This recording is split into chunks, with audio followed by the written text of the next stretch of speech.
আসসালামু আলাইকুম। গুগলের দুটো সেটিংস আপনাদের এখনই জানা উচিত এবং এই দুটো সেটিংস আপনাদের মোবাইলে আপনারা অ্যাপ্লাই করে রাখুন। তো শুরুতেই আপনারা চলে যাবেন সেটিংসে। দেখুন সেটিংসে চলে যাবেন মোবাইল থেকে।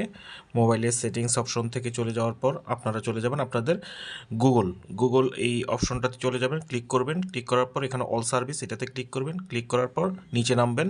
একটু স্ক্রল করে নিচে নামার পরে ইউজেস এবং ডায়াগনস্টিক্স এই অপশনটাতে ক্লিক করবেন। এই অপশনটাতে ক্লিক করার পর দেখবেন এখানে এটি অপশনটা যদি অন করা থাকে এটি অফ করে দেবেন। এখানে অফ করা আছে, আপনারা অফ অবস্থায় রাখবেন।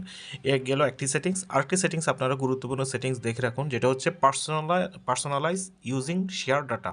এই অপশনটাতে ক্লিক করবেন। এই অপশনটাতে ক্লিক করার পর দেখুন এখানে এক্সটার্নাল মিডিয়া এবং ডিভাইস কন্ট্যাক্ট এগুলো অন করা থাকলে আপনারা অফ করে দিবেন, কারণ গুগল আপনাদের অনেক পার্সোনাল কন্ট্যাক্ট এবং আপনাদের পার্সোনাল মিডিয়ার যে রয়েছে, ডকুমেন্ট রয়েছে, এগুলো গুগল তাদের সংরক্ষণে নিয়ে নিতে পারে। সো আপনারা এগুলো এখনই অফ করে রাখুন, যাতে আপনাদের পার্সোনাল ইনফরমেশন কখনো গুগল নিতে না পারে। ধন্যবাদ।